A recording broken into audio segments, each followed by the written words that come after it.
Ele está entre nós. O novo suspense do Charlie Don Lee acabou de chegar por aqui e a resenha de hoje é sobre ele.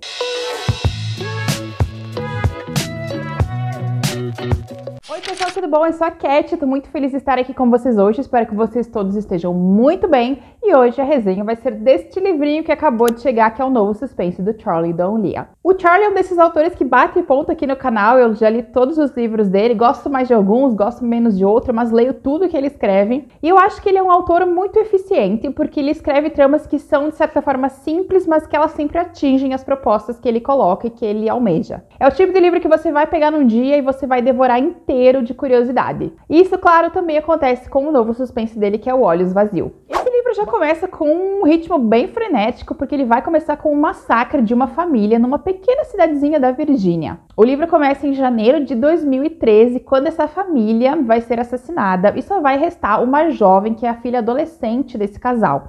O casal e o filho mais novo são assassinados. Acontece que quando a polícia chega na residência, eles encontram essa jovem com a arma do crime nas mãos, sentada no quarto dos pais. Obviamente, eles já levantam a questão de que ela seja a assassina, que ela seja responsável e levam a menina presa. E quando essa menina é levada para fora da casa, a imprensa, que já está acampada por lá, filma ela e essa expressão de desalento que ela tem, ela é apelidada de Olhos Vazios e é assim que ela vai ser conhecida para sempre. O livro corta para setembro de 2013, ou seja, quase 9 meses depois dessa tragédia, a gente descobre que a Alex e os seus advogados estão processando o estado da Virgínia por difamação e por má conduta na investigação, ou seja, eles trataram ela do jeito que não deveria ser tratado, eles não levantaram as pistas da maneira como tinham que ser levantadas, eles trataram o caso de forma totalmente errônea e isso levou essa jovem a ser apelidada de Olhos Vazios e não só isso.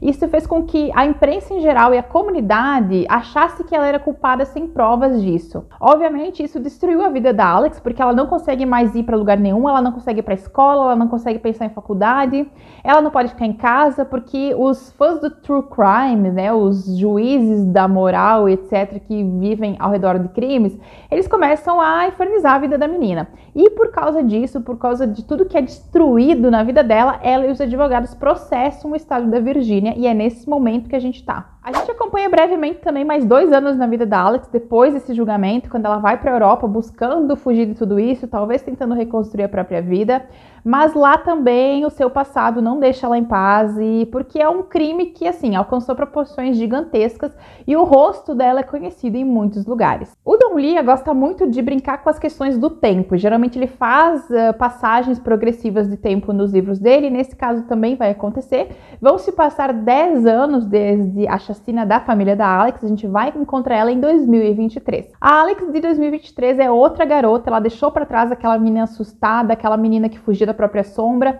ela tentou se reconstruir, ela mudou de nome, ela mudou de aparência, ela é totalmente diferente agora, e ela está trabalhando para o escritório que defendeu ela 10 anos antes. Agora ela é uma investigadora, e ela é muito amiga do Garrett, que é esse advogado de defesa, que foi a pessoa que comprou a causa dela 10 anos antes e que ajudou ela a processar o estado da Virgínia. O que a Alex faz nessa agência de advocacia é investigar antecedentes, ou seja, sempre que eles têm um caso, alguém chega e pede para o escritório representá-los, eles colocam a Alex para investigar o passado dessa pessoa para ver se realmente é uma boa ideia eles defenderem essa pessoa ou não. Então é isso basicamente que ela faz. Ela cavoca no passado dos outros da mesma forma como a imprensa cavocou lá no passado dela durante o crime da família. Acontece que a Alex nunca esqueceu o que aconteceu com a família dela e também não esqueceu o fato de que a investigação foi toda por água abaixo por causa dos erros da polícia e quem matou a família dela ainda é um mistério. Ela ainda precisa descobrir o que aconteceu e ela não desiste.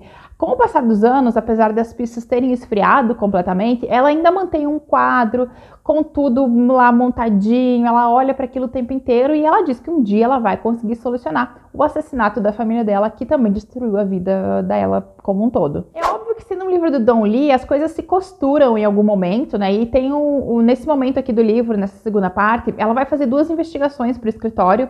Uma é sobre uma jovem que desapareceu e o namorado dela procura o escritório para ser defendido, porque ele sabe que quando uma mulher, né, a namorada sumiu, ele vai ser o primeiro suspeito, então ele já busca essa ajuda de um escritório especializado, e a Alex é a responsável por dar uma averiguada na vida dele para ver se ele tá mentindo ou não. E um outro homem que procura o escritório também, porque ele está sendo acusado de fraudes financeiras, e a Alex é a responsável por dar uma olhada nos antecedentes dele. E é numa dessas investigações que ela vai encontrar uma pista que vai levar ela, talvez, à resposta sobre quem matou a família dela. Costuras, costuras, costuras. Muita coisa que vai se costurar, ele vai juntar alguns personagens e tal. Eu fiz um diário de leitura desse livro, eu vou deixar aqui para vocês nos cards de descrição. E essa é uma das coisas que eu comentei lá que eu gosto muito dele, é em como ele vai fazendo os personagens se encontrarem, se desencontrarem.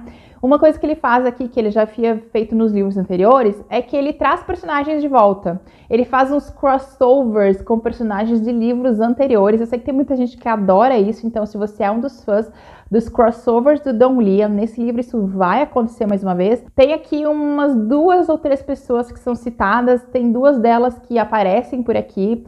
E um desses personagens que vem de outro livro dele vai ter um papel fundamental para descobrir a verdade sobre o assassinato da família da Alex. Outra coisa desse livro aqui é que ele traz novamente essa crítica que ele já havia trabalhado em alguns livros anteriores também, sobre o fanatismo ao redor de histórias de true crime. Ele tem alguns personagens que são apresentadoras de podcast, então esse é um assunto que ele já tratou, que ele gosta de conversar sobre isso.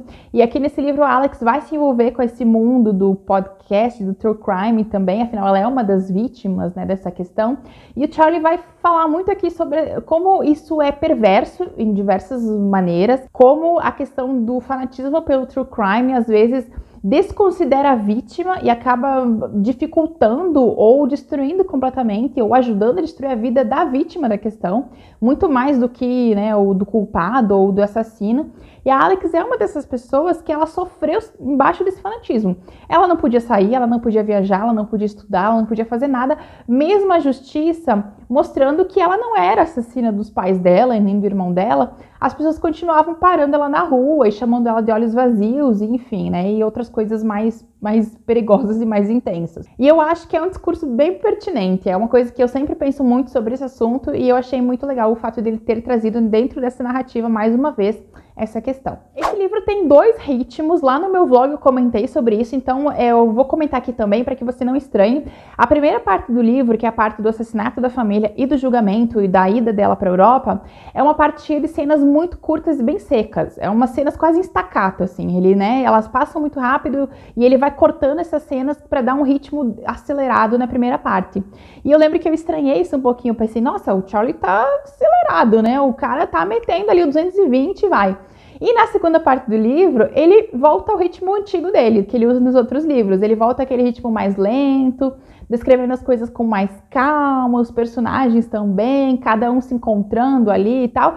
Então eu acho que tem 2 ritmos no livro, tá? Então eu tô avisando vocês para não estranharem que a primeira parte realmente é mais sequinha, mas a segunda parte, na minha opinião, ele volta ao ritmo que ele sempre escreveu. Eu tenho uma crítica em relação a Olhos Vazios, que eu já comentei isso aqui no canal, não é um problema do Don Liam. Eu acho que é uma questão de vários autores ultimamente que escrevem suspense. Eu acho que é uma nova forma de escrever suspense, que é a questão de, às vezes, dar soluções simplistas a problemas muito complexos. Tá sabendo do que eu tô falando? Já viu isso acontecer em outros livros? Porque eu já vi isso acontecer em vários livros ultimamente e eu percebo que é um estilo de escrita. Eu acho que é uma coisa meio que pra se adequar ao que as pessoas estão lendo. Que é assim, chega aquele momento em que acontece uma coisa muito nebulosa, uma coisa muito complicada e o autor dá uma solução muito simples para aquilo, quando na verdade a solução seria super complicada. Que é uma solução para dar avante na narrativa, para a narrativa seguir, mas eu sou do tipo de leitor que eu não me importo com as soluções complicadas, eu não me importo que o autor gaste tempo para me explicar, pode demorar e tal, mas ultimamente é assim, né? Eles amarram e seguem em frente. E acho que é só isso mesmo, que teve uns pontinhos aqui na história que eu acho que eram situações mais complexas, que ele resolveu de forma muito simples e não nos deu muita informação sobre como ele resolveu a questão, e eu queria que ele tivesse se estendido um pouquinho mais. Então, se você tava com saudade de um suspense do Don Liam, eu acho que você vai curtir esse livro. Ele é mais um livro do universo Don Liam, porque os personagens se encontram aqui. Eu tenho certeza absoluta que a Alex é um personagem que vai pipocar em romances posteriores. posteriores, porque ele faz isso, né? Ele constrói personagens e depois ele acaba jogando esses personagens em outras narrativas. Ele mostra que todos esses personagens, todas essas pessoas, elas vivem no mesmo ambiente, na mesma atmosfera ali. Isso cria no leitor um sentimento de pertencimento.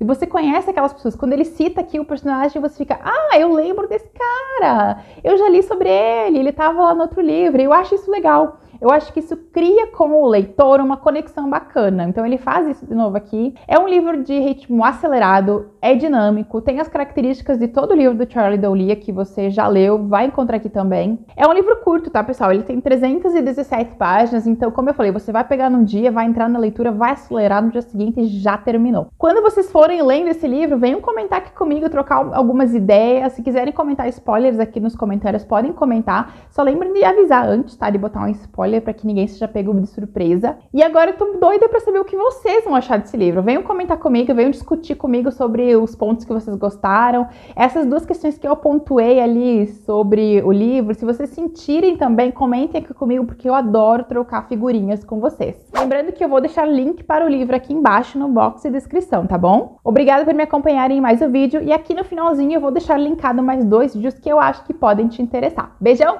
E a gente se vê no próximo vídeo.